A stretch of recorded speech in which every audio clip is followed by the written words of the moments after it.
How is cough variant asthma diagnosed without wheezing? Imagine having a persistent dry cough that just won't go away, but no wheezing or shortness of breath to point to asthma. It can be confusing, right? That's because cough variant asthma is a special form of asthma where the main symptom is a long-lasting cough. If you think about classic asthma, wheezing and difficulty breathing are common signs. But in cough variant asthma, the cough is the only clue. So how do doctors figure out if this is what you have? Well, it takes a bit of detective work.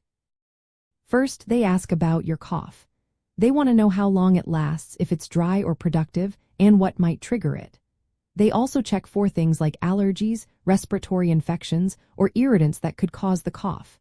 Sometimes, your physical exam might not show much because there are no wheezing sounds or other usual asthma signs. Next, they do a test called spirometry. This measures how well your lungs are working by checking airflow and lung volume.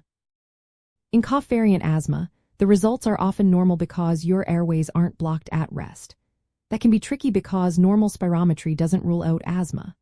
So, doctors often use a special test called the Methacholine challenge. In this test, you inhale a tiny amount of methacholine, which can cause your airways to narrow if you are sensitive. If your lung function drops significantly during this test, it shows your airways are hyperresponsive, which is a hallmark of asthma.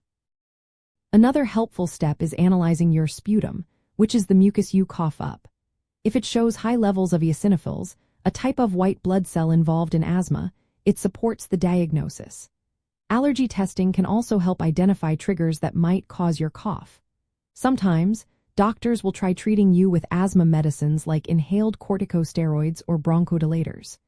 If your cough improves after this treatment, it's a good sign you have cough variant asthma. In summary, diagnosing cough variant asthma without wheezing involves listening carefully to your cough, doing lung function tests, and sometimes using special challenges like methacholine. It's important to rule out other causes of chronic cough, like infections or reflux. Because standard lung tests might not show much, doctors relying on these specialized tests and how you respond to treatment. Early diagnosis helps manage your symptoms better and prevents the condition from developing into classic asthma with wheezing.